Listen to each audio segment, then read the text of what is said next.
dalam banyak kitab-kitab orang Yahudi sebagai keturunan daripadanya datang Nabi terakhir yang bernama Muhammad. Jadi orang Yahudi ni ribu tahun dulu dia sudah tahu bahawa Nabi terakhir yakni Muhammad ini dia datang daripada Bani Ismail yang dipandang rendah oleh orang Yahudi kerana menganggap Nabi Ismail itu beribukan seorang hamba. Malah lebih jahat lagi orang Yahudi mengatakan Nabi Ismail itu tidak sah, anak yang tidak ada nasab, sebab anak hamba. Sedangkan di dalam Alkitab sendiri mengisahkan bahawa Nabi Ibrahim menikahi Hajar, ibu kepada Nabi Ismail. Jadi daripada kaedah ini datangnya Adnan, daripadanya datang Kinanah, daripadanya datang satu puak yang hebat di Mekah, daripada keturunan Husay bin Kilab bin Marah. Jadi daripada Husay itulah datangnya istilah Quraisy. Quraisy daripadanya datang Bani Hashim, daripadanya datang Bani Abdul Muttalib, daripadanya datang Nabi sallallahu alaihi wasallam. Jadi Nabi Muhammad itu orang Arab campur, keturunan Arab campur, yakni antara Arab Jurhum dengan bangsa Babylon. Arab Jurhum dengan bangsa Babylon. Jadi orang Arab ini adalah orang Arab campuran daripada keturunan Nabi Ibrahim dan juga keturunan Arabah. Arab yang mula membuka tanah Palestin adalah Arabah. Jadi dari segi hak, siapakah pemilik tanah Palestin itu? Orang Arab pemilik dia, bukan orang Yahudi.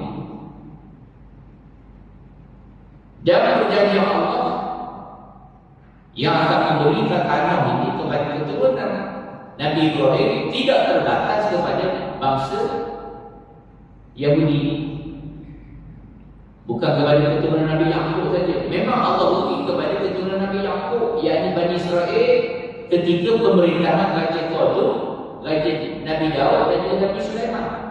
3 raja ini, kira-kira 100 tahun bangsa Israel mendapat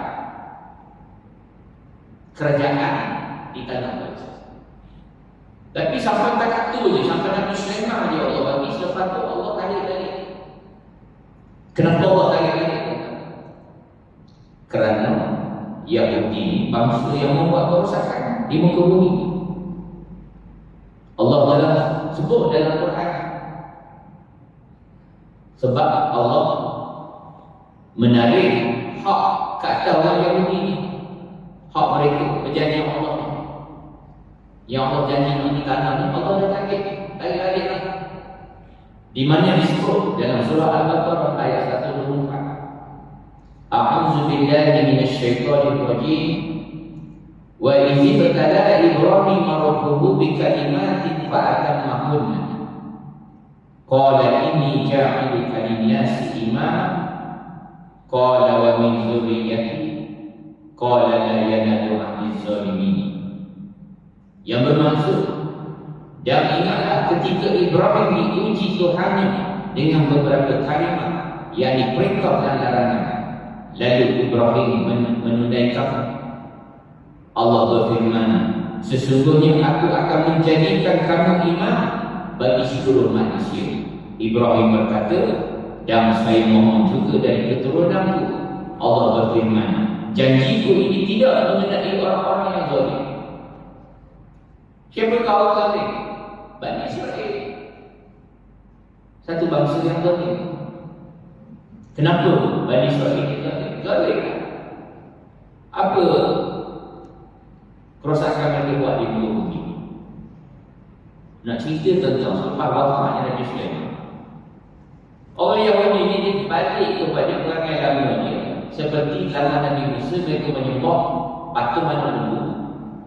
Selepas wafatnya Nabi Sulaiman, orang Yahudi menyembah berhala tetap. Disembah berhala. Berhala tu Berhala Baal. Berhala Baal ni berhala orang-orang Arab Palestin sebab sebelum tu dia pula sebab berhala Baal. Dan orang Yahudi ni tuan-tuan, satu lagi ni selepas daripada wafat Nabi Sulaiman, ni cerita selepas orang Nabi Sulaiman, banyak lagi Nabi-Nabi. Nabi-Nabi yang tuan-tuan mungkin jangan tengok. Kerana Nabi-Nabi ni tergolong dalam Nabi yang tidak wajib kita ketahui. Tapi ada seorang Nabi yang cukup istiqamah, Nabi Bani Israel ini, namanya Nabi Jeremiah. Nabi Jeremiah ni tuan-tuan, dia pada masa itu Nabi Jeremiah ini Allah putuskan ketika bangsa Yahudi betul-betul gila. Kerana orang Yahudi pada masa itu mereka menyembah satu pohon. Mereka menyembah satu pohon, yang ini pohon disebut pohon conifer, pohon conifer. Masa itu tuan-tuan, dunia masa itu, manusia dunia masa itu banyak menyembah pohon ni, dipanggil pohon conifer. Pohon conifer ni pohon yang dianggap suci. Pohon conifer ni pohon, mau kita fahami pohon Christmas. Pohon Christmas kalau tuan-tuan pergi mana tempat macam di Bandung, tuan-tuan pergi Bandung, Indonesia kan, dia ada tempat nanti kan. Dalam nanti kita tuan-tuan tengok nampak banyak pohon conifer. Ataupun tuan-tuan pergi ke Keningau, Sabah, tempat tinggi ni kan, tuan-tuan tengok pohon yang bentuk yang macam Christmas tu, bila dia sampai dalam 1,200 meter daripada arah laut, dia akan tumbuh pohon tu. Dia panggil pohon conifer.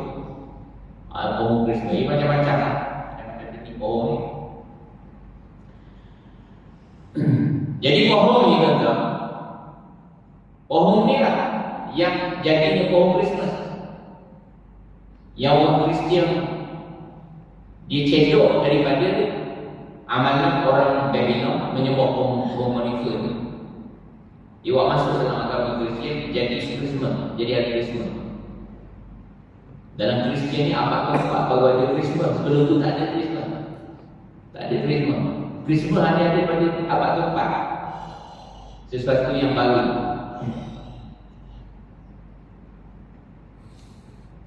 Jadi pohon ni dipercayai di dalamnya ada roh